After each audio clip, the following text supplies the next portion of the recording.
नमस्कार, मैं रीमा प्रसाद। इस वक्त आप देख रहे हैं बारूद, और आज बारूद में हम बात कर रहे हैं हाइपरसोनिक मिसाइलें दागने के सिलसिले की। वैक्यूम बम का इस्तेमाल करने के बाद अब राष्ट्रपति पुतिन के पास विकल्प बहुत कम बचे हैं। 25 दिनों के बाद भी अगर ज़ेलेंस्की नहीं टूटे तो पुतिन को युद्ध रणनीति बदलनी ही पड़ेगी। अब सवाल ये उठता है कि क्या पुतिन परमाणु हमले की तैयारी कर रहे हैं, क्योंकि युद्ध मैदान में जिस तरह से रिपोर्ट्स आ रही हैं वो बताती हैं कि पुतिन को अब आर पार का वार करना ही होगा, लेकिन वो एटम वाला अटैक ही होगा, इसका फिलहाल अंदाजा लगाया जा सकता है, क्योंकि पुतिन ने गलतियां भी कम नहीं की है। रिपोर्ट देखिए आप। Target locked.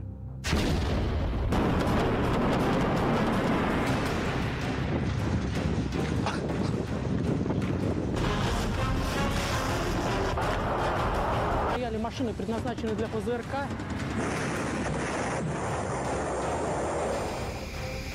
पहली बार हाइपरसोनिक मिसाइल भी दागी।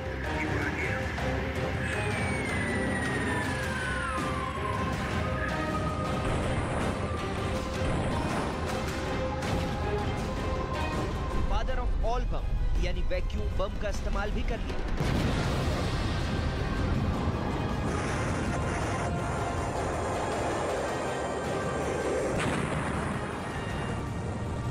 1403 एयर स्ट्राइक से यूक्रेन को तहस नहस कर दिया।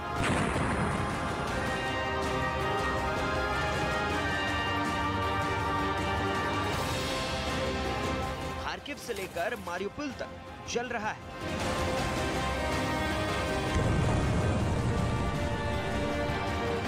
युद्ध क्षेत्र की तस्वीरें हिला देने वाली हैं।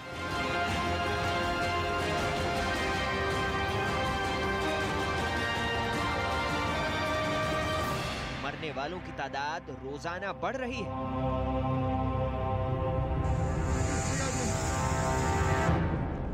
यूक्रेन में लाखों लोग बेघर हो गए।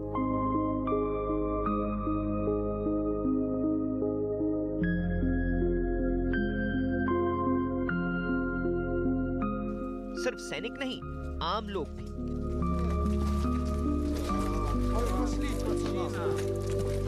पुतिन सारी दुनिया को खुला चैलेंज दे चुके हैं। रूस यूक्रेन के बीच जो भी आएगा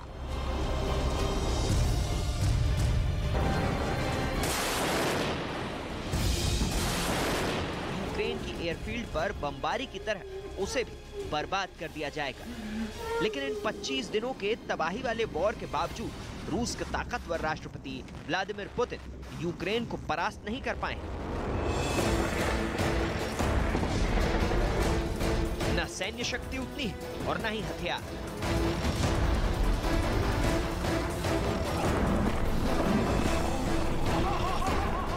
बावजूद इसके कीव में राष्ट्रपति ज़ेलेंस्की जमे हुए हैं।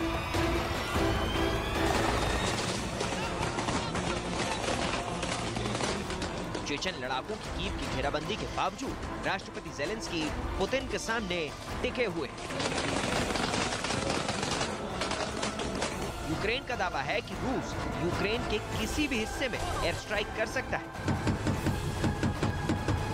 Воюют, как действуют наши ребята в ходе этой военной операции.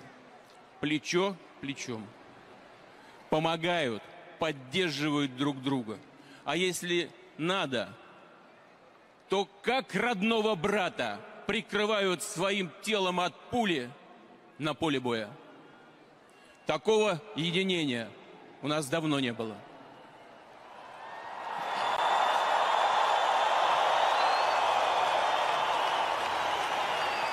Так получилось, что начало операции совпало.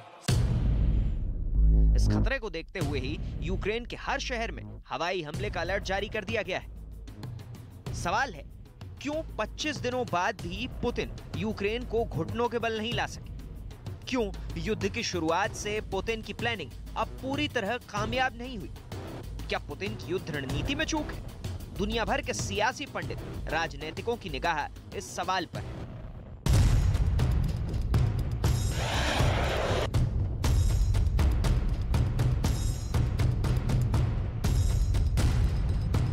पुतिन की इन 10 गलतियों को आप जानेंगे तो चौंक जाएंगे कि बाइडेन की चेतावनियों, धमकियों और बदले की बातों को ताक पर रख देने वाले पुतिन अब कैसी गलती कर चुके हैं।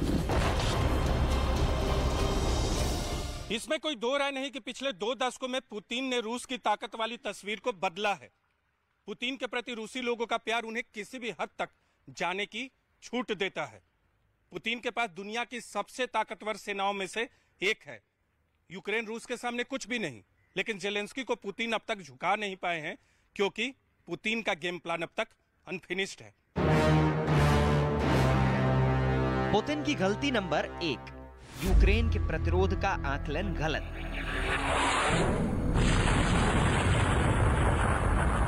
जंग जितनी हथियार से लड़ी जाती है उससे ज्यादा बुद्धिमानी से। राष्ट्रपति पुतिन ने पहली गलती की अनुमान लगाने में। पुतिन को रूसी खुफिया विभाग ने जो रिपोर्ट सौंपी उसमें यूक्रेन की ओर से इतने जबरदस्त जवाब की आशंका तक नहीं जताई गई।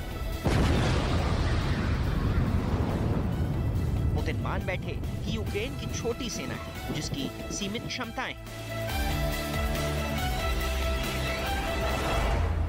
रूस का सालाना रक्षा बजट $60 अरब का है, जबकि इसकी तुलना में यूक्रेन का रक्षा बजट सिर्फ $4 अरब का है। रूस की सेना विश्व में दूसरी सबसे ताकतवर सेना है, वहीं यूक्रेन का नंबर 22वें पायदान पर है। रूसी सशस्त्र बलों के पास परमाणु हथियारों का दुनिया का सबसे बड़ा भंडार है। यूक्रेन पर अब तक जीत का परचम नहीं लहरा पाई है। यूक्रेन के आसमान में धुएं का रंग काला और गाढ़ा हो रहा है। पुतिन अब तक यूक्रेन पर जीत का परचम नहीं लहरा पाए हैं, वो भी तब जबकि जेलेंस्की को अमेरिका और नेटो से हर संभव मदद नहीं मिल रही है। यानी जेलेंस्की अकेले ही अपने दम पर पुतिन को पानी पिला रहे हैं और रूस की ताकतवर सेना अभी कीव के किले से काफी दूर है। पुतिन की गलती नंबर 2, हवाई हमलों पर ज्यादा भरोसा।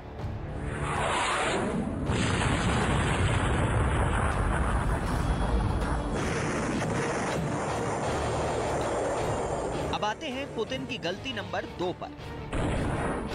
रूस के हमले की शुरुआत में पुतिन के हवाई हमले से यूक्रेन थर्रा गया था। युद्ध बस चंद दिनों की बात ही लग रही थी, लेकिन ऐसा नहीं हो पाया। यूक्रेन की वायु रक्षा अभी भी बेहद असरदार है। आसमान से वार करने की रूस की क्षमता के विरोध में यूक्रेन अब भी टिका है। यूक्रेन ताबड़तोड़ जवाब दे रहा है, और ऐसा इसलिए है कि पुतिन हाइपरसोनिक मिसाइल का इस्तेमाल भी कर चुके हैं, लेकिन जेलेंस्की अब भी कीव से चैलेंज देने में सक्षम है।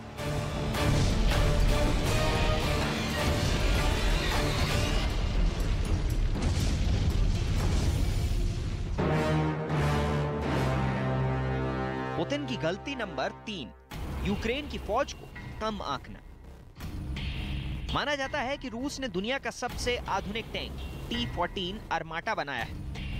हालांकि युद्ध क्षेत्र में यह अब तक नहीं दिखा है। रूस ने अधिकतर अपने पुराने T-72 टैंक को बख्तरबंद गाड़ियों, आर्टिलरी और रॉकेट लॉन्चर्स को ही मैदान में उतारा है।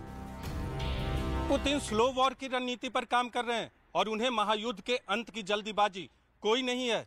तो इसका जवाब बिल्कुल ना में है, क्योंकि यह पुतिन की गलतियों का नमूना है। पुतिन की गलती नंबर 4, सैन्य साजो सामान की सप्लाई।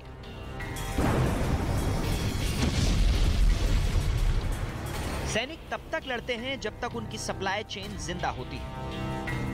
लिहाजा युद्ध के पहले सबसे पहला विचार इसी मुद्दे पर होता है। लेकिन पुतिन यहां नाकाम रहे। उनके पास हमले का प्लान ए तो था, लेकिन सप्लाई रुकने पर प्लान बी मौजूद नहीं था। जब कीव के नजदीक होस्टोमिल एयरपोर्ट पर हेलीकॉप्टर हमला नाकाम हुआ तो रूस के पास जवान, साजो सामान और खाद्य वस्तुएं लाने के लिए रास्ता नहीं रहा। इसके उलट रूस को अपना साजो सामान सड़क के जरिए लाना पड़ा। इसके कारण ट्रैफिक जैम के हालात पैदा हो गए। इससे यूक्रेनी सेना को हमला करने के लिए आसान लक्ष्य मिल गया। कई भारी भरकम हथियारबंद गाड़ियां सड़क से उतरकर कीचड़ में फंस गईं और ताजा सूरत हाल ये है कि कीव पर अब भी जेलेंस्की ही कायम है। पुतिन की गलती नंबर 5, रूस ने यूक्रेन पर हमले के लिए 1,90,00,000 जवानों को इकट्ठा किया। यूक्रेन का दावा है कि 14,000 से ज्यादा रूसी जवान मारे गए हैं। वहीं अमेरिका का अनुमान है कि ये संख्या आधी हो सकती है। लेकिन ये सच है कि ये वही सैनिक हैं जिन्होंने हमले के आदेश से पहले हफ्तों तक बर्फबारी के बीच बेलारूस में इंतजार किया था। असर ये कि जवान ठंड में हैं, थके हुए हैं और भूखे हैं। इस सूरत में जंग तो चलती रहती है, लेकिन नतीजे तक जल्दी नहीं पहुंचती। और शायद यही वजह है कि पुतिन के धमाकों से यूक्रेन दहल जरूर रहा है, दरक जरूर रहा है, लेकिन टूट नहीं रहा। पुतिन की गलती नंबर 6, प्लानिंग में कमी। ऐसी संभावना है कि रूस के पास गोला बारूद की कमी है। रूस पहले ही 850 से 900 किलोमीटर लंबी दूरी की मिसाइलें दाग चुका है, जिनमें क्रूज मिसाइल भी शामिल है। इनको अनगाइडेड हथियारों से बदलना बहुत कठिन है। दूसरी ओर यूक्रेन को लगातार मदद मिल रही है। अमेरिका रक्षा मदद के लिए $80 करोड़ भेज चुका है। इसके साथ ही एंटी टैंक और एंटी एयरक्राफ्ट मिसाइलें भी आने वाली हैं। मतलब ये कि नेटो युद्ध में सीधे तौर पर रूस के खिलाफ यूक्रेन की मदद नहीं कर रहा है, ना ही युद्ध में उसकी कोई हिस्सेदारी है। लेकिन ये भी सच है कि पश्चिमी देश और अमेरिका ने यूक्रेन की हर संभव मदद की है। जेलेंस्की अगर अब तक कीव को बचाने में सफल हुए हैं, तो उसके पीछे पश्चिमी देशों की मदद काफी महत्वपूर्ण मानी जा रही है और शायद इसका अनुमान पुतिन नहीं लगा पा रहे हैं। पुतिन की गलती नंबर 7, अपने दम पर लड़ेगा यूक्रेन। पुतिन को जंग का ब्लूप्रिंट बनाते वक्त इसका अंदाजा तक नहीं था कि जंग 18 से 19 दिन या उससे भी आगे खिंचती चली जाएगी। लेकिन हुआ इससे उलट। रूस ने अपने जनरल खोए, कर्नल खोए, रूस के टैंक ध्वस्त हो गए। लेकिन 25 दिन बाद भी पुतिन के हाथ ठोस कुछ भी नहीं लगा, क्योंकि यूक्रेन दिखावे के लिए भले ही अकेले जंग लड़ रहा हो, उसके साथ दुनिया के कई देश हैं। यानी पुतिन ने समझने में भूल कर दी कि यूक्रेन सिर्फ अपने दम पर लड़ेगा। पुतिन की गलती नंबर 8, युद्ध लंबा होने की प्लानिंग नहीं थी।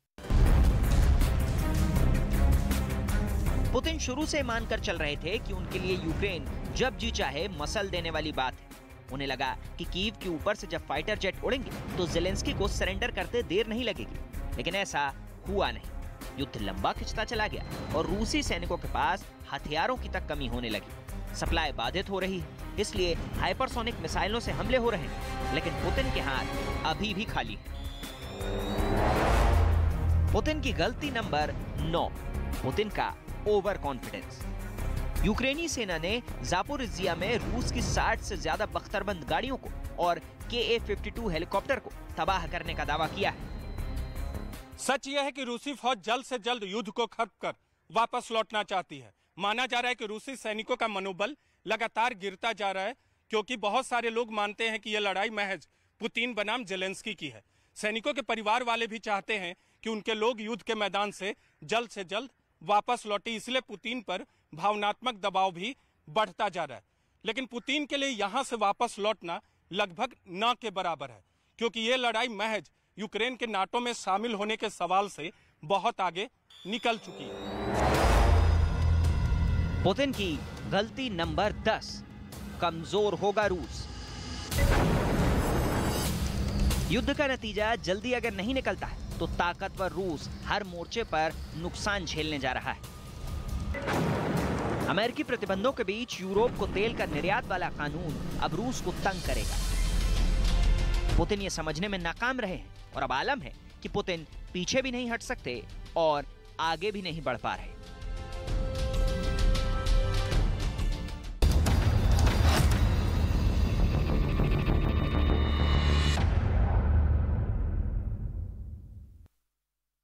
महायुद्ध के 25वें दिन भी रूस के इरादे यूक्रेन पर बारूद बनकर बरस रहे हैं। यूक्रेन के खिलाफ कड़े फैसले लेने वाले रूस के राष्ट्रपति व्लादिमीर पुतिन के दिमाग में क्या चल रहा है, वो आखिर खुलकर अपने इरादे क्यों नहीं जता रहे? ये कुछ ऐसे सवाल हैं जो दुनिया भर में गूंज रहे हैं। ऐसे में दुनिया भर के टॉप 10 जासूसों ने व्लादिमीर पुतिन के दिमाग का ब्रेन मैपिंग किया है। उनका मानना है कि पुतिन के दिमाग में क्या चल रहा है ये तो पुतिन की परछाई को भी नहीं मालूम होता है। अब सवाल ये उठता है कि क्या जंग जीतने के लिए मास्टरमाइंड पुतिन कोई मास्टर स्ट्रोक चलने की तैयारी कर रहे हैं?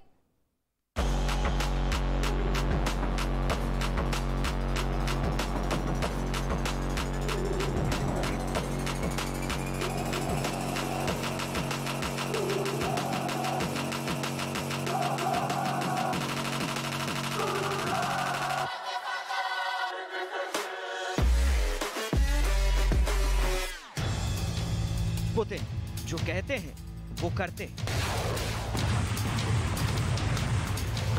और जो नहीं कहते वो तो जरूर करते हैं।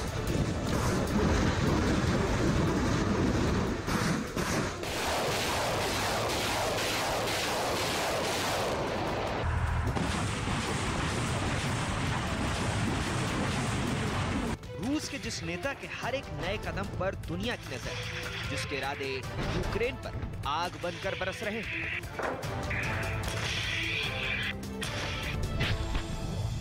वो अपने लोगों के साथ क्राइमिया पर कब्जे की 8वीं सालगिरह का जश्न मना रहा है, वॉर पार्टी कर रहा है। Такого единения у нас давно не было. जिसकी महत्वाकांक्षा महायुद्ध का कारण बन गई। Называемому остаточному принципу. उस व्लादिमीर पुतिन के दिमाग में क्या चल रहा है, ये समझना बहुत मुश्किल है। तो आखिर पुतिन के दिमाग में क्या है? यूक्रेन, बहुत बड़ा लक्ष्य, बाल्टिक देश, रूस का विस्तार। जिस नेता से इस समय पूरी दुनिया खौफ खा रही है, उसके जीवन की गहराइयों में उतरकर ये समझना बहुत मुश्किल है कि पुतिन का अगला कदम क्या होने वाला है। उसे समझने के लिए पश्चिमी देशों के 10 जासूसों ने पुतिन के दिमाग को पढ़ने की कोशिश की कि आखिर पुतिन का दिमाग कैसे काम करता है और वो इस युद्ध में जीत हासिल करने के लिए क्या क्या कर सकते हैं और युद्ध जीतने के लिए किस हद तक जा सकते हैं। पुतिन का ब्रेन कैसे किसी वॉर कंप्यूटर की तरह काम कर रहा है। युद्ध, जासूसी और वॉर टैक्टिक्स में माहिर पुतिन युद्ध की बदलती स्थितियों के हिसाब से यूक्रेन की नई युद्ध नीति पर काम कर रहे हैं। इन बातों को आप इन 2 तस्वीरों से समझिए। रूस और यूक्रेन के बीच भीषण जंग जारी है। यूक्रेन के अलग अलग शहरों पर रूसी सेना की बमबारी का सिलसिला बदस्तूर जारी है। रूसी सेना के बम और मिसाइलें यूक्रेन की सरजमी पर हर रोज तबाही और बर्बादी की नई इबारत लिख रहे हैं। इस बीच रूस के राष्ट्रपति व्लादिमीर पुतिन ने मॉस्को में एक जश्न समारोह में शिरकत की। न सिर्फ शिरकत की, बल्कि क्राइमिया पर कब्जे की 8वीं सालगिरह के जश्न में एक भाषण भी दिया। इस जश्न के ठीक पहले पुतिन ने अपने अधिकारियों को महायुद्ध के बारे में जानकारी साझा की और ये बताया कि आगे उनकी क्या योजना है। पुतिन के दिमाग को पढ़ने का दावा करने वाले विदेशी जासूसों का कहना है कि यूक्रेन में सत्ता परिवर्तन के लिए पुतिन ने पहले अटैक एंड विन की रणनीति पर युद्ध शुरू किया था। उन्होंने यूक्रेन पर हमला किया और दुनिया को उससे दूर रहने की धमकी तक दे डाली। फिर धीरे धीरे खार्किव, चेर्निव और दूसरे इलाकों पर कब्जा करते हुए कीव की ओर बढ़ते रहे। लेकिन इस रणनीति में रूसी सेना को अच्छा खासा नुकसान उठाना पड़ा, तो उन्होंने प्लान में थोड़ा फेरबदल कर दिया।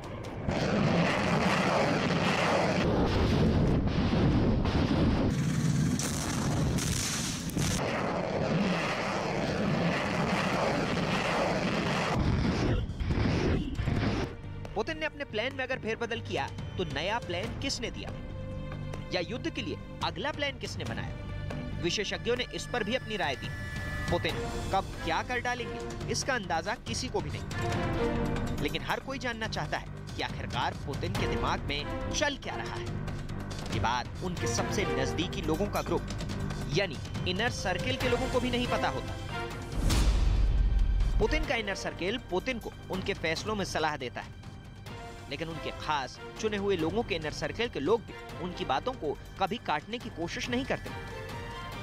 यानी पुतिन इनर सर्किल के लोगों की बात सुनते तो हैं, लेकिन अपने मन की ही करते हैं। इसका अंदाजा इस बात से लगाया जा सकता है कि यूक्रेन पर हमला करने से ठीक पहले राष्ट्रीय सुरक्षा बैठक में उन्होंने अपने ही विदेश खुफिया सेवा के प्रमुख को सार्वजनिक तौर पर डांट दिया था। इसलिए इनर सर्किल के लोग सिर्फ पुतिन के फैसलों का आंख मूंद कर पालन करवाते हैं।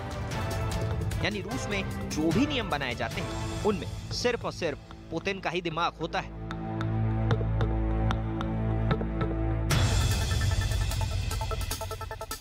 यही वजह है कि विदेशी जासूसों ने पुतिन की तुलना जर्मनी के तानाशाह एडोल्फ हिटलर से की है। सोवियत संघ की खुफिया एजेंसी केजीबी से होते हुए सत्ता के शिखर तक पहुंचे पुतिन वैसे खेलते तो ताइक्वांडो हैं, लेकिन भूगोल की बिसात पर उनका दिमाग एक ऐसे शतरंज की तरह उलझा रहता है जिसमें वो सिर्फ और सिर्फ अपने दुश्मनों को शह और मात देने के बारे में सोचते रहते हैं। विशेषज्ञों की माने तो पुतिन को ऐसा लगता है कि यूरोपियन यूनियन और नेटो रूस को लगातार कोने में धकेल रहे थे, इसलिए आखिरकार पुतिन ने अंतर्राष्ट्रीय रिश्तों और नेटो को ताक पर रखकर यूक्रेन पर हमला करने का कठिन फैसला लिया। इसके अलावा पुतिन के दिमाग में रूस को उसका पुराना रसूख वापस दिलाने का लक्ष्य भी है। पुतिन का प्लान नेटो में शामिल लिथुआनिया, लातविया और एस्टोनिया पर भी कब्जा जमाने का हो सकता है। क्राइमिया और यूक्रेन के अहम हिस्से पर कब्जे के बाद पुतिन अपने प्रभाव का विस्तार करने के लिए पड़ोसी देशों के तानाशाहों के साथ गठजोड़ भी बना सकते हैं। पुतिन का प्लान रूस, यूक्रेन और बेलारूस को मिलाकर एक नया यूनियन स्टेट बनाने का है, जिसका पावर सेंटर मॉस्को होगा।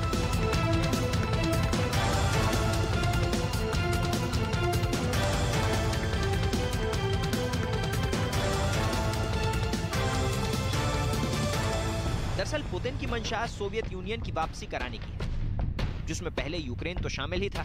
बाल्टिक देश एस्टोनिया, लातविया और लिथुआनिया भी उसका हिस्सा हुआ करते थे। लेकिन सोवियत संघ के टूटने के बाद रूस के बाद जो सबसे बड़ा देश बना वो यूक्रेन।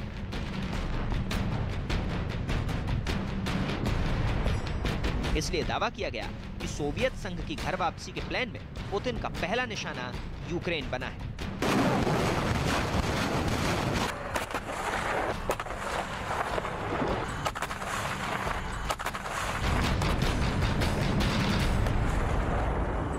और यूक्रेन के बाद बाल्टिक देशों का नंबर आ सकता है। इसके पहले भी अमेरिका के खुफिया विभाग ने दावा किया था कि अगर यूक्रेन जंग में पुतिन भारी पड़ते तो वो सिर्फ यूक्रेन तक नहीं रुकेंगे, रूस की सेना पश्चिम में और आगे बढ़ जाएगी।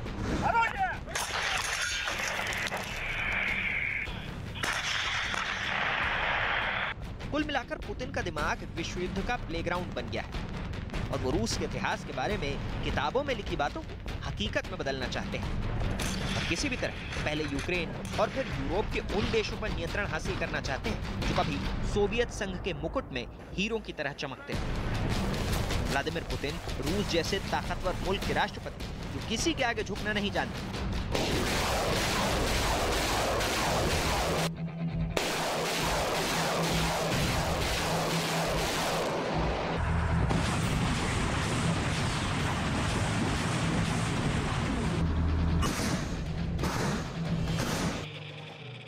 दुनिया ने रूस पर लाख आर्थिक पाबंदियां लगाई। अमेरिका समेत न जाने कितने देशों ने उनके फैसलों पर कड़ा एतराज जताया, लेकिन पुतिन पर कोई फर्क नहीं पड़ा। उन्होंने वो कर दिया जो पिछले काफी वक्त से कह रहे थे।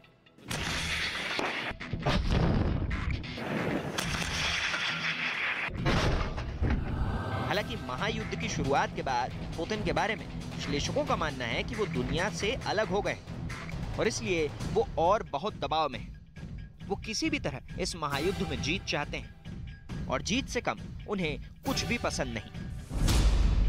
इसकी शुरुआत साल 2020 से ही हो गई थी। रूस में जब कोरोना वायरस चरम पर था तब उन्होंने खुद को दुनिया से काट लिया था। माना जा रहा है कि इससे भी उनके ऊपर मनोवैज्ञानिक प्रभाव पड़ा। पुतिन के दिमाग में हार शब्द तो है ही नहीं। इस वजह से हारना और कमजोरियां क्या होती हैं वो नहीं जानते। विशेषज्ञों के मुताबिक यही वजह है कि वो कई बार अपने दिमागी चक्रव्यूह में फंस जाते हैं। विश्लेषकों का मानना है कि अगर पुतिन का दिमाग कमजोर पड़ गया तो उनसे ज्यादा खतरनाक इंसान कोई नहीं होगा। हालांकि कुछ लोग इसे पुतिन का घमंड भी मानते हैं। उनकी बातचीत का दायरा काफी सीमित है और विशेषज्ञों की माने तो मार्च की शुरुआत में जब उनकी मुलाकात फ्रांस के राष्ट्रपति इमैनुअल मैक्रो से हुई तब उन्होंने एक लंबी मेज के दूर वाली छोर पर इमैनुअल मैक्रो को बिठाया। दोनों ने बातचीत के लिए माइक्रोफोन को जरिया बनाया। इससे पहले ठीक इसी तरह का सलूक जर्मनी के चांसलर के साथ भी किया गया। यहां तक कि यूक्रेन के खिलाफ युद्ध से पहले पुतिन ने अपनी राष्ट्रीय सुरक्षा टीम के साथ भी यही किया।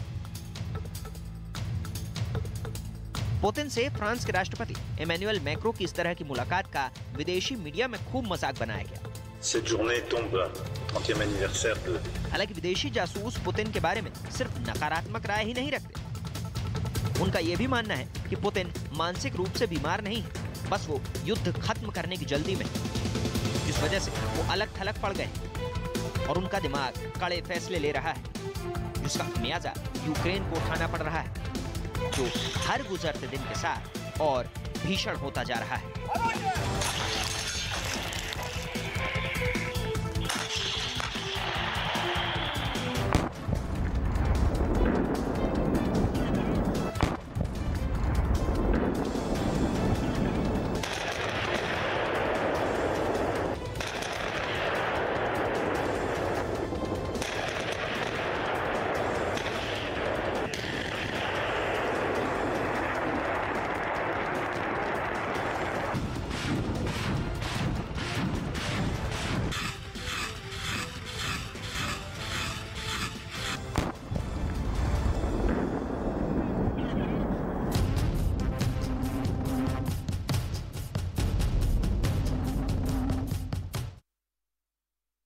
यूक्रेन के इंटेलिजेंस को लग रहा है कि अब बेलारूस की सेना भी यूक्रेन के अंदर रूस के साथ युद्ध में शामिल हो सकती है। ये ज़ेलेंस्की के लिए बहुत बुरी खबर है, लेकिन सिर्फ ज़ेलेंस्की ही नहीं, कुछ और देश भी हैं जिनके लिए आने वाले दिन बहुत बुरे होने वाले हैं। यूरोप में 3 और बाल्टिक देश हैं जिन पर अब पुतिन हमले की प्लानिंग कर रहे हैं। ये बात रूस के ही सरकारी टीवी पर चर्चा के दौरान सामने आई है। रूस की सेना अब क्या तैयारी कर रही है, पुतिन का अगला टारगेट कौन से देश है और क्यों पुतिन आज के रूस को अखंड रूस में बदलना चाहते हैं, क्या है पुतिन का अगला टारगेट, देखिए हमारी ये special report. From the territory of Western military region, the military troops invade Estonia, Latvia, and Lithuania.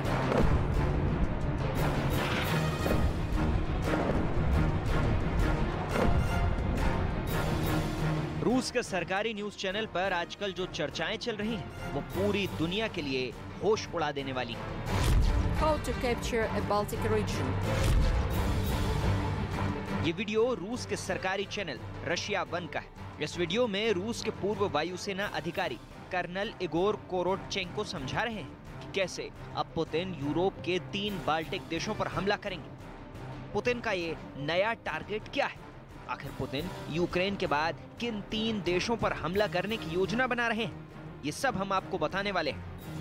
रूस के सरकारी मीडिया चैनल पर यूक्रेन के अलावा 3 और देशों पर हमला करने की चर्चा चल रही है, तो इसको हल्के में नहीं लेना चाहिए, क्योंकि रूस का मीडिया जो है पूरी तरीके से पुतिन के कब्जे में है। सरकारी न्यूज चैनल्स पर क्या दिखाना है, क्या नहीं दिखाना है, वो पुतिन की सरकारी मशीनरी ही तय करती है। अब जरा आप इस मैप को देखिए। इस मैप में रूस के पास ये 3 देश आपको नजर आ रहे हैं, एस्टोनिया, लातविया और लिथुआनिया। इन 3 बाल्टिक देशों पर रूस आगे हमला कर सकता है।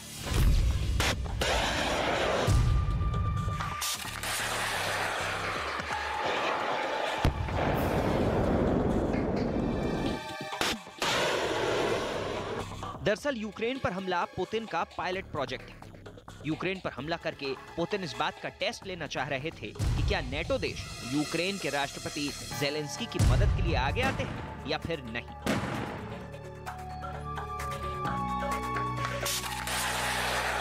और ये साबित हो गया कि अगर हथियारों की बात छोड़ दें तो किसी ने भी यूक्रेन की सीधी मदद नहीं की। यहाँ तक कि यूक्रेन को नो फ्लाई जोन भी घोषित नहीं किया गया। पुतिन ने नाटो को तो टेस्ट कर लिया है, यूक्रेन पूरी तरीके से लाचार नजर आ रहा है और इसीलिए अब 3 और बाल्टिक देश लातविया, एस्टोनिया और लिथुआनिया पर हमले का पुतिन का रास्ता एकदम क्लियर हो गया है।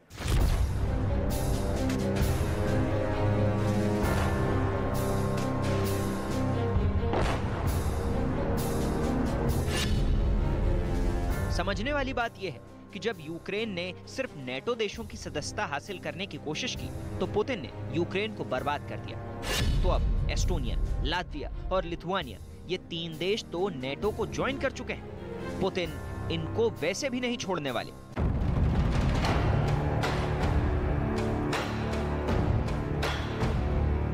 ये लिथुआनिया की खूबसूरत तस्वीरें, बाल्टिक सागर के किनारे मौजूद ये बेहद आकर्षक देश है। लेकिन अब इस देश पर भी पुतिन की मिसाइलें कहर ढा सकती हैं।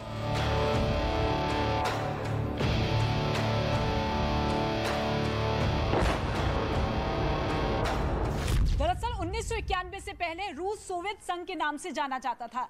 जब सोवियत रूस टूटा तो इसके 15 हिस्से हुए। 15 हिस्से 15 देश में तब्दील हुए और ऐसे में एस्टोनिया, लातविया, लिथुआनिया इन्हीं 15 देशों में से 3 देश हैं।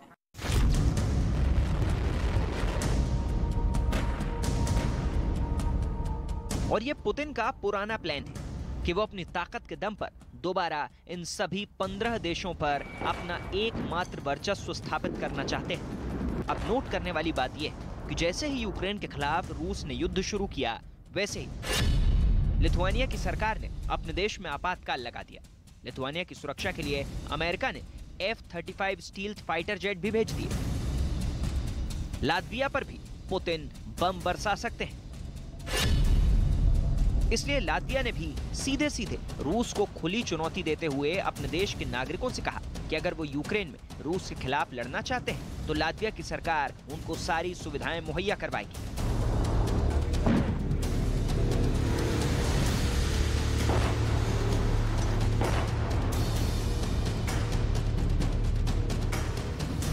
ये पूरा घटनाक्रम बता रहा है कि पुतिन यूक्रेन के बाद किसी भी वक्त इन देशों को टारगेट पर ले सकते हैं। यही वजह है कि अमेरिका के राष्ट्रपति जो बाइडेन बार बार रूस को ये चेतावनी देते रहे हैं कि पुतिन नेटो देशों पर हमला करने का जोखिम बिल्कुल भी ना उठाएं। लेकिन पुतिन जो कहते हैं वो करके दिखाते हैं। उन्होंने यूक्रेन को धमकी दी और यूक्रेन पर हमला भी किया। यूक्रेन के बाद लिथुआनिया में पुतिन की हमले की तलवार लटक रही है, क्योंकि लिथुआनिया ने रूस के साथ साथ चीन के साथ भी दुश्मनी ले ली है।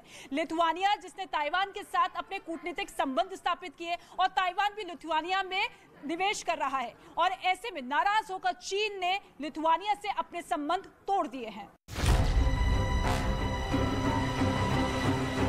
और यही वजह है कि शी जिनपिंग भी लिथुआनिया को सबक सिखाना चाहते हैं। अब सवाल यह है कि आखिर पुतिन एस्टोनिया, लातविया और लिथुआनिया पर हमला करेंगे कैसे, क्योंकि खुद अमेरिका और नेटो देश इन तीनों देशों की सुरक्षा करते हैं। और इसके लिए बाल्टिक सागर में मौजूद गॉथलैंड द्वीप की लोकेशन बहुत महत्वपूर्ण है। गॉथलैंड में नेटो देशों ने रडार लगा रखे हैं, जिसकी वजह से एस्टोनिया, लातविया और लिथुआनिया की सुरक्षा होती है। गॉथलैंड पर स्वीडन का अधिकार है और यही वजह है कि पुतिन लगातार स्वीडन को भी धमका रहे हैं। स्वीडन भी नेटो की मेंबरशिप लेना चाहता है, लेकिन पुतिन इसे बर्दाश्त करने के लिए बिल्कुल भी तैयार नहीं। दुनिया की निगाहें पुतिन पर है कि यूक्रेन पे अगर काबू कर लेते हैं पुतिन तो अगला टारगेट क्या होगा। रूस के जो सरकारी चैनल है वहां पे एक डिबेट है और उस डिबेट के जरिए रूस के पूर्व अधिकारी ये दावा करते हैं कि उनकी अगली प्लानिंग और पुतिन की अगली प्लानिंग क्या है। पुतिन की अगली प्लानिंग में ये 3 देश है, मैं आपको बताती हूँ। एस्टोनिया, लातविया, लिथुआनिया, ये 3 देश है जहां पे नेटो का प्रभाव है, लेकिन अब इन्हीं तीनों देशों पे अगला टारगेट है पुतिन का।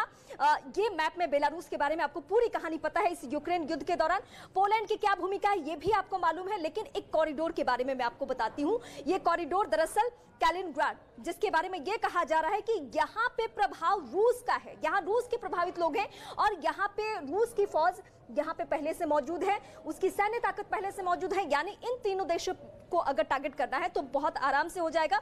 ये स्वाल्की कॉरिडोर जो है वो पोलैंड और कैलिनग्राड को ये लिंक करता है, ये भी टारगेट में है। अब इस बीच में आती हूँ यहाँ पे, ये जो आपको गॉथलैंड दिख रहा है, दरअसल यहाँ पे नेटो का रडार और जिससे ये तीनों ही देश ऑपरेट होते हैं। अब जो प्रभाव खत्म करना है नेटो को और जो पश्चिमी देशों को आंख दिखाना है वो इसके जरिए। ये स्वीडन मैप में और बाल्टिक सागर ये तो हम आपको बता रहे हैं, लेकिन जो रूस का अगला कदम होगा वो बिल्कुल क्लियर कदम है। गॉथलैंड से भले ही नेटो ये प्रभाव कर रहा हो, इनको सपोर्ट दे रहा हो, हथियार दे रहा हो, सब कुछ प्रभावित कर रहा हो, लेकिन रूस रुकने वाला बिल्कुल नहीं है। पुतिन एकदम क्लियर है कि यूक्रेन को कुछ दिनों में अगर हम काबू कर लेते हैं तो ये 3 देश किसी भी सूरत में, हालांकि ये दावा हम नहीं कर रहे हैं बल्कि रूस के एक चैनल पे, सरकारी चैनल पे ये डिबेट के दौरान वहां के पूर्व अधिकारी ये दावा करते हैं कि अब वो लोग किस तरीके से आगे बढ़ते हैं। लेकिन ये भी हम आपको बता दें कि पुतिन जो प्लानिंग बता रहे हैं, दिखा रहे हैं, वो तो है ही है, लेकिन कई सारे प्लानिंग्स ऐसे भी हैं जिसके बारे में अभी दुनिया को मालूम नहीं है। आने वाले वक्त में वो बातें भी पता चलेंगी।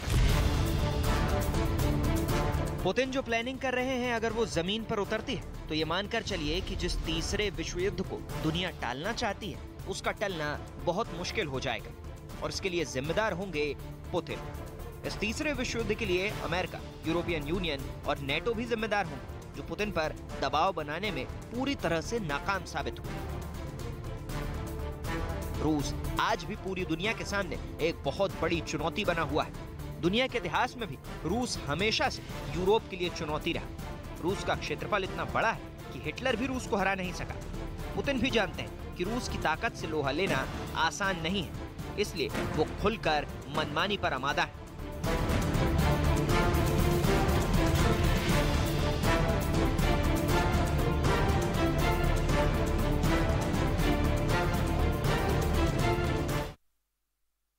रूस और यूक्रेन में जारी तनातनी के बीच युद्ध की जमीन से ली गई एक तस्वीर काफी चर्चा में। इस तस्वीर में ऐसा क्या राज छिपा है, रिपोर्ट के जरिए आप देखिए।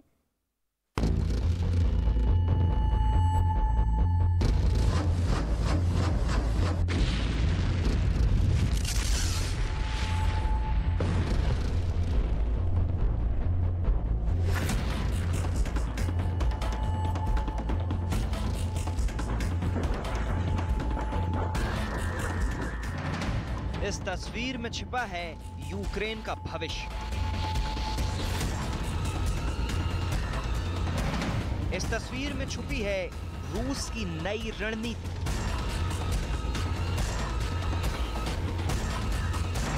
ये तस्वीर तय करेगी यूक्रेन युद्ध की कहानी।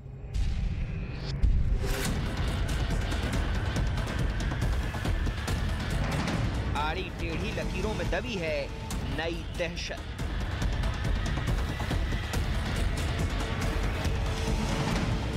ये है रूस की नई युद्ध नीति।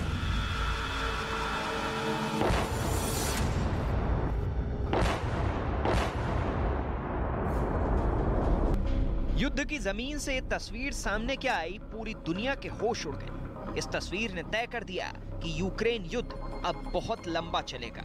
युद्ध की ऐसी खौफनाक तस्वीरें इंसानी जानों का खमियाजा और शहर की तबाही लंबे वक्त तक यूक्रेन से आती रहेंगी।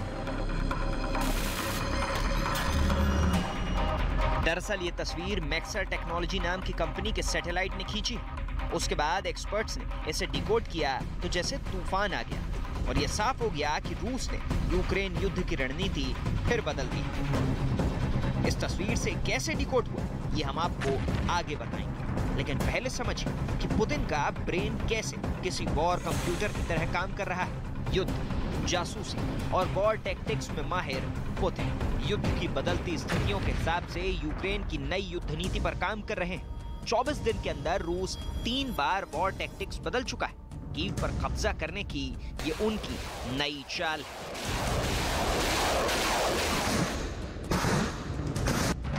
3 तीर, 1 निशाना, जोरदार हमला और कीव पर जीत।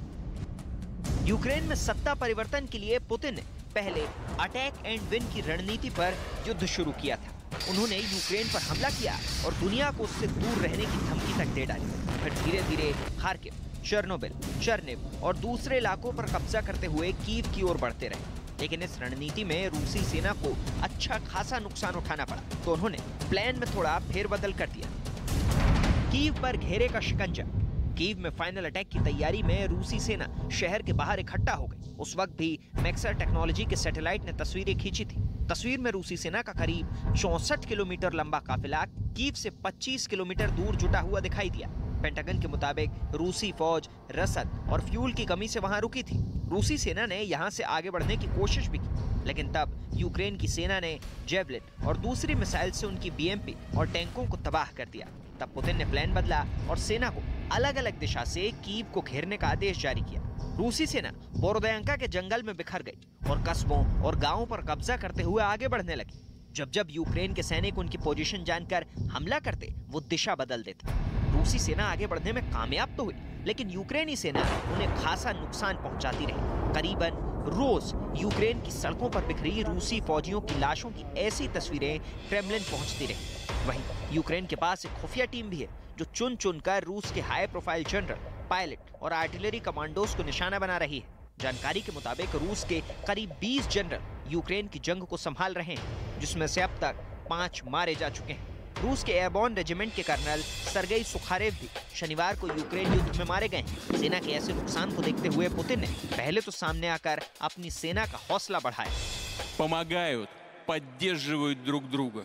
А если надо, то как родного брата прикрывают своим телом от пули на поле боя. पुतिन ने सामने से हौसला अफजाई की और पीछे से वॉर टैक्टिक्स बदल दी।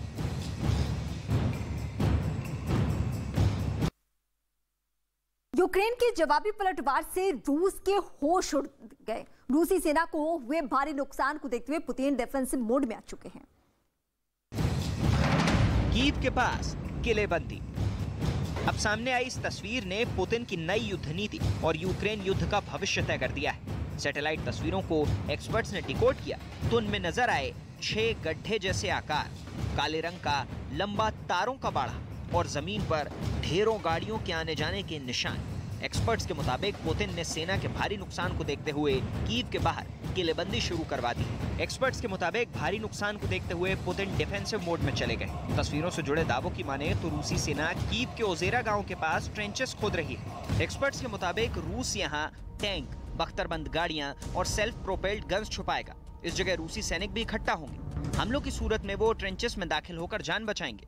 ऐसे ठिकानों पर रूस सैन्य साजो सामान और असलहा इकट्ठा करेगा और यहीं से कीव पर ग्राउंड ऑपरेशन लॉन्च करेगा। इस किलेबंदी में वो अपने जनरल को भी सुरक्षित रखेगा और यहीं से जनरल ग्राउंड अटैक के वक्त जमीनी हालात के हिसाब से तेजी से सैनिकों के लिए नई रणनीति तय करेंगे। जानकारों के मुताबिक रूस एयरबोर्न यूनिट सड़क और ट्रेन के माध्यम से हथियार भेज रहा है, लेकिन उन्हें रखने का ठिकाना नहीं। रूस को समझ आ गया है कि कीव पर कब्जा वो आसानी से नहीं कर पाएगा।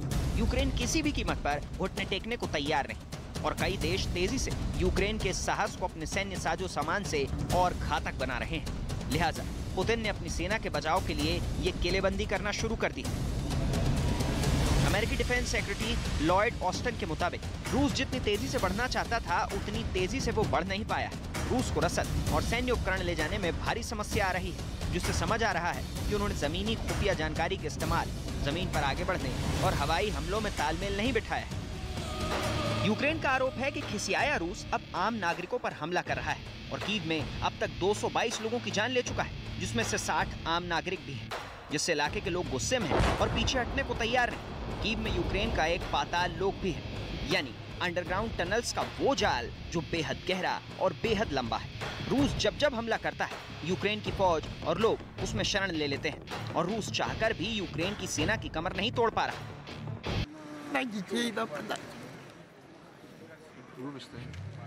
Да. Ну, я так уважаю. Чем больше, Путину надо больше уничтожить украинского народа. Huge mistake, destroy the Kharkiv and Mariupol. How many mistakes they do it? How many civilians have to killed? And after that to explain about mistake from Russian forces. Ukraine से जारी इन आंकड़ों की वजह से पुतिन ने plan बदलकर किलेबंदी शुरू की। आंकड़ों की माने तो यूक्रेन ने अब तक रूस के 14,400 सैनिक, 466 टैंक, 1470 बख्तरबंद गाड़ियां, 213 artillery unit, 72 multi rocket launcher, 44 anti craft system, 95 लड़ाकू विमान, 115 हेलीकॉप्टर और 17 ड्रोन मार गिराए। और शायद यही आंकड़े इस नई तस्वीर का सच है। एक्सपर्ट्स के मुताबिक अगर पुतिन की सेना ठिकाने बनाकर हमले करने की रणनीति पर काम करेगी तो यूक्रेन का युद्ध अब लंबा खिंचेगा, क्योंकि ना ज़ेलेंस्की झुकेगा और ना पुतिन रुकेगा।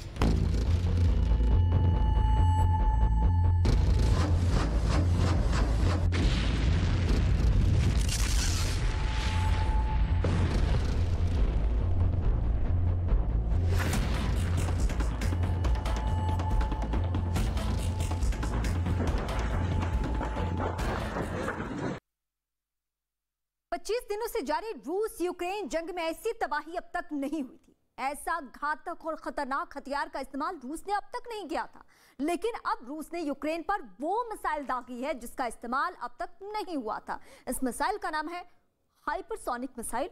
आवाज से 5 गुना स्पीड वाले इस मिसाइल का इस्तेमाल रूस ने पश्चिमी यूक्रेन में किया है।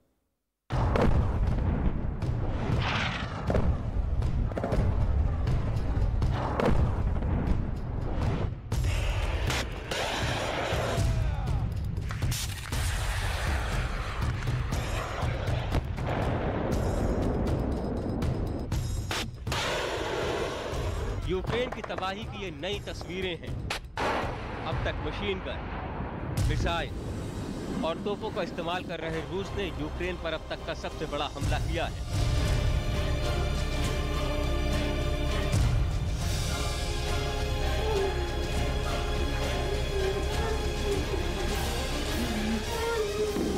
और हमले के लिए अब की बार इस्तेमाल किया है हाइपरसोनिक मिसाइल।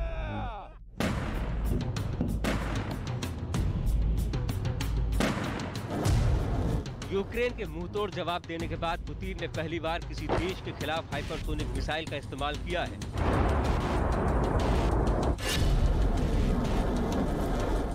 असल में अब तक हाइपरसोनिक मिसाइल का इस्तेमाल किसी भी देश ने नहीं किया है, लेकिन राष्ट्रपति पुतिन ने जेलेंस्की को घुटनों के बल बैठाने के लिए आखिरकार खतरनाक हाइपरसोनिक मिसाइलें दाग दी थी। रूस के रक्षा मंत्रालय ने ऐलान किया है कि उनकी सेना ने किंजल हाइपरसोनिक मिसाइलों का इस्तेमाल करके यूक्रेन के मिसाइलों के जखीरे को तबाह कर दिया।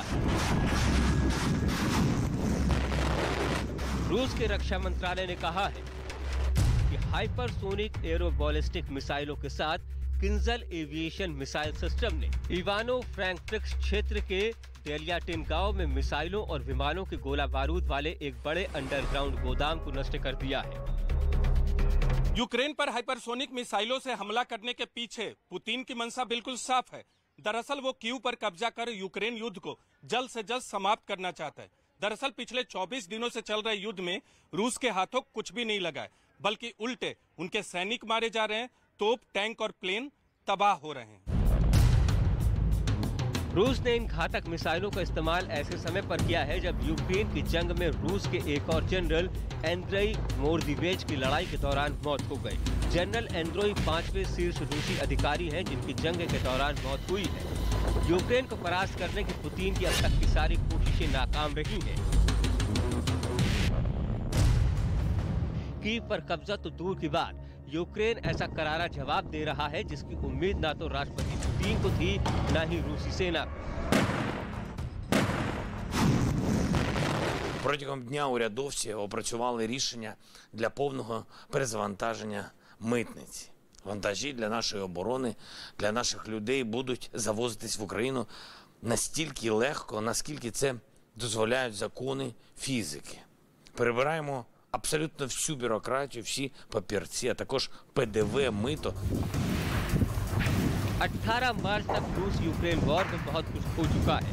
यूक्रेन का दावा है कि अब तक उसने 14,200 रूसी सैनिकों को मार गिराया है, 112 रूसी हेलीकॉप्टर तबाह किए हैं, 450 टैंकों को ध्वस्त कर दिया है, करीब 93 प्लेन को आसमान से जमीन पर मार गिराया है, 205 रूसी तोप बर्बाद किए हैं, 1448 बख्तरबंद, 72 मल्टीपल रॉकेट लॉन्चर, 43 रूसी एंटी एयरक्राफ्ट वॉरफेयर बर्बाद कर दिए। पुतिन का खोलना लाजमी है, लिहाजा अब रूस ने ताकतवर हाइपरसोनिक मिसाइलों का इस्तेमाल शुरू कर दिया है। हाइपरसोनिक मिसाइलों की बात करें,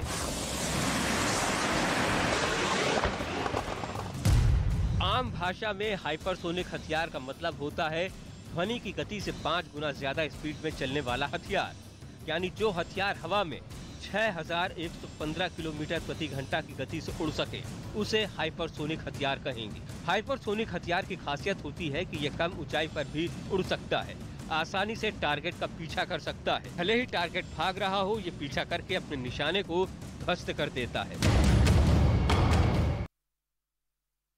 हाइपरसोनिक मिसाइल गिरते यूक्रेन का हथियार का डिपो तबाह हो गया। माना जा रहा है कि रूस को लगातार हो रहे नुकसान के बाद पुतिन ने सेना को हमला और तेज करने का आदेश दे दिया है। हाइपरसोनिक मिसाइलों का इस्तेमाल शुरू कर पुतिन ने जता दिया है कि वो जेलेंस्की को झुकाने के लिए किसी भी हथियार का इस्तेमाल कर सकते हैं और यूक्रेन को बचाने के लिए जो भी आएगा उसके साथ रूस बहुत सख्ती से निपटेगा। हाइपरसोनिक मिसाइल सिर्फ रूस के पास नहीं है, चीन और अमेरिका के पास भी हाइपरसोनिक हथियारों की सबसे बड़ी अत्याधुनिक तकनीक मौजूद है। इसके अलावा जो देश इन हथियारों को विकसित कर रहे हैं वो है Bharat, Japan, Australia, France, Germany और उत्तर कोरिया। पुतिन के हाइपरसोनिक मिसाइलों के इस्तेमाल के बाद अमेरिका ने आशंका जताई है कि रूस यूक्रेन में परमाणु हमला भी कर सकता है। अमेरिकी सेना ने आशंका जताई है कि रूसी राष्ट्रपति पुतिन परमाणु धमकी का इस्तेमाल कर रहे हैं और एक नए परमाणु बम पर काम कर रहे हैं, जो पश्चिमी देशों के रक्षा कवच को भी फेर सकता है। इससे पुतिन पश्चिमी देशों को भयानक नुकसान पहुंचा सकते हैं।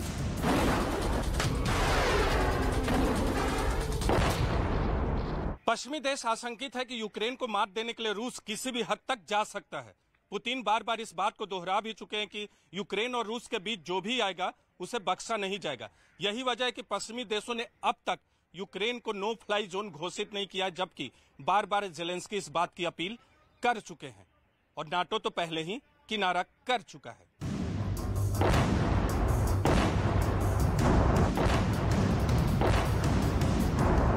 जलते यूक्रेन की तबाही का आलम मारियुपोल के थिएटर से लेकर देश के किसी भी दूसरे शहरों में देखा जा सकता है। यूक्रेन का आसमान रूस के हमलों से उठने वाले धुएं से करीब करीब काला पड़ गया है।